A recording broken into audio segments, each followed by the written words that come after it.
Olá a todos. Hoje eu vou falar um pouquinho sobre fraudes na ciência.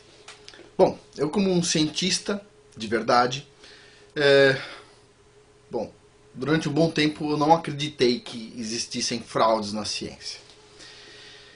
E, de um tempo pra cá eu comecei a ficar um pouco mais atento a isso, porque tem tantas informações que são discutidas de forma tão abrupta, de forma tão nervosa, de forma tão sem paciência por outras pessoas, que você já começa a suspeitar de uma lavagem cerebral. E se há lavagem cerebral, há fraude, porque uma coisa que não seja fraudulenta não precisa de uma lavagem cerebral, não é verdade? Então, eu vou falar um pouquinho sobre fraudes, mas antes de falar sobre fraudes, eu vou ter que explicar o que é ciência de verdade. Bom, eu vou dar um exemplo da minha área, tomografia sísmica. Não, eu sou sismólogo, né, mas dentro da minha área tem a tomografia sísmica, eu vou falar um pouquinho sobre ela. E eu vou começar mostrando algumas imagens para vocês entenderem o que é a ciência. Então vamos supor, isso aqui é a superfície do planeta Terra, uma ideia, tá? Esse triângulozinho representa uma estação sismográfica que mede tremores de terra. E de repente um raio sísmico de um tremor de terra chega na estação sismográfica e nós observamos um atraso de 1 segundo nessa estação. Bom, com isso a gente pensa o seguinte: em algum ponto do trajeto desse raio sísmico deve ter uma feição geológica que atrase a onda 1 segundo. Legal, faz sentido, né? Agora, isso aqui é ciência? Ainda não. Bom, e se nós tivermos 3 estações sismográficas? Essas duas mostram um atraso de 1 segundo. E essa do meio não mostra. Tem um sismo vindo deste lado e um sismo vindo deste lado. A questão agora é: que tal imaginarmos que aqui no meio tem um corpo geológico, uma feição geológica que atrasa este raio sísmico em 1 segundo, este outro raio sísmico em 1 segundo, mas não atrasa nem este raio sísmico nem este, visto que essa estação não tem nenhum atraso, só esta e esta. Isso aqui é ciência? Ainda não, está quase lá. Por quê? Porque este modelo que eu acabei de mostrar também pode ser representado por este modelo. Ou seja, tem 2 corpos geológicos aqui embaixo. Este aqui está atrasando este raio sísmico em 1 segundo. Este aqui está atrasando em 1 segundo. E este aqui não está atrasando e nem este. Ou, outra possibilidade, a gente pode ter uma feição geológica que adiante a velocidade da onda sísmica em 1 segundo e uma que atrase em 1 segundo. De forma que quando este raio sísmico passa por aqui, adianta 1 segundo, atrasa 1 segundo e de repente chega no tempo certo. Aqui, este raio sísmico adianta 1 segundo, atrasa 1 segundo e chega no tempo certo. Enquanto que este raio sísmico aqui apenas atrasa 1 segundo e esse apenas atrasa 1 segundo. Esses 3 modelos explicam a mesma coisa.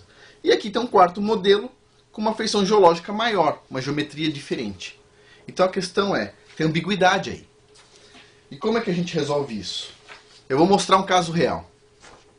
Aqui o pessoal da USP pegou vários tremores de terra na América do Sul, são essas bolinhas aqui amarelas, registraram esses tremores de terra com várias estações sismográficas, e essas linhas pretas são os dados, e tem dado pra caramba aqui, mais de 6.000 dados.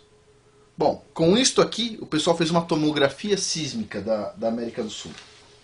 E o resultado desse monte de dado é essa tomografia sísmica. As partes vermelhas indicam partes mais quentes e as partes azuis indicam partes mais frias da rocha. Ok?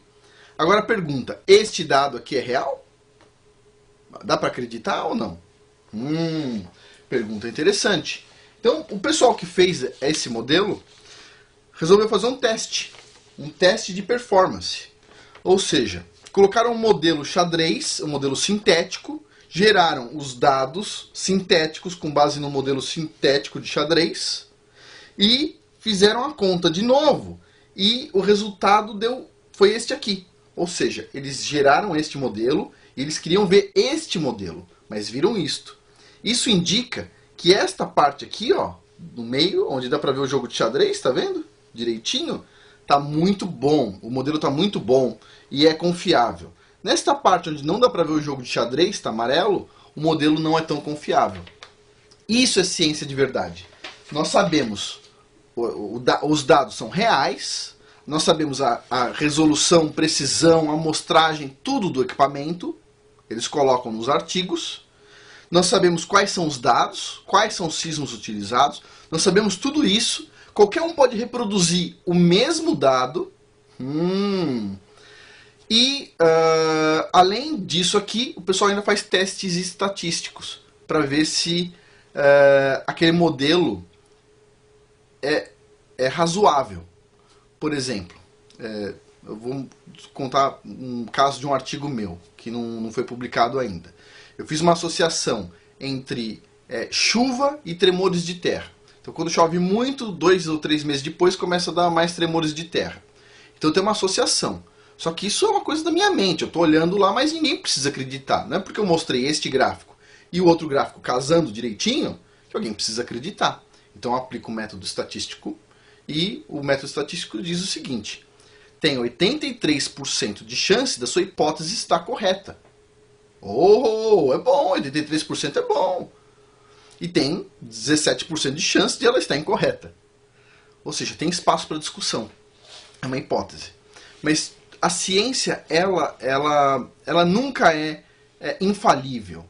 Nós colocamos a ciência da seguinte forma: tem dados, os dados têm erros, a gente precisa saber o erro dos dados, precisa saber quais equipamentos foram utilizados, todo o arranjo, toda a documentação, para saber se aquilo é real ou não, ou se é uma fantasia.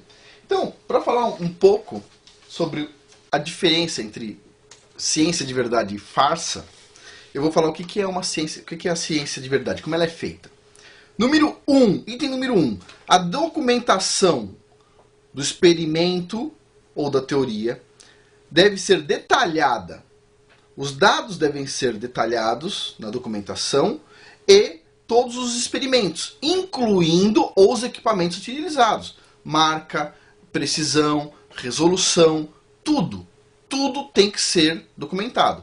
Por exemplo, eu posso usar uma estação sismográfica muito precisa, com resolução de 24 bits, e fazer uma amostragem de 1 segundo apenas. Eu quero estudar um telesismo, 1 segundo. De repente chega um cara, pega um tempo e marca ele e diz o seguinte: o tempo de chegada da onda sísmica é 12 segundos e 346 milésimos de segundo. Esse 346 está correto? Bom, se eu pedir para fazer a amostragem a cada 1 segundo, como é que eu posso dar uma certeza menor do que 1 segundo? Complicado, não é verdade? Por isso que nós temos que ter todos esses dados num artigo. Ah, mas isso aqui foi feito lá no CERN. Tudo bem, então explica direitinho como é que está disposto os ímãs, quantos ímãs são, quais são os tamanhos deles, etc, etc, etc, etc. E como é que foi medido isso? Que tipo de filme foi registrado? Os dados estão na internet, a gente pode solicitar os dados, e para fazer a conta, como é que foi feita essa conta? Aí vem aquelas ideias, né? Ah, tem um supercomputador em Alpha Centauro que a gente manda pra lá por wireless. Os caras inventam, tipo, não, isso é uma piada, né? Mas as fraudes são, em geral, não testáveis. Ah, você não pode testar, só eu. Ah, pelo amor de Deus, a gente não precisa cair nisso, né? Acreditar nisso. Bom, número 2. Um trabalho sério tem teste de desempenho, avaliação de erros e incertezas. Tem que ter isso, que nem eu mostrei aqui nesse caso. Se não tiver avaliação de erro, por exemplo, vamos ter uma teoria, ela não tem falhas. Pronto, então ela já falhou. Porque tudo tem falha, poxa. Tudo na natureza tem alguma falha. Quando você pega e põe dentro da sua cabeça e monta uma ideia, estrutura uma ideia, vai ter alguma falha. Não é possível, não tem falha. Vai acreditar uma coisa dessa? Não? Bom, item 3. Aplicação de testes estatísticos.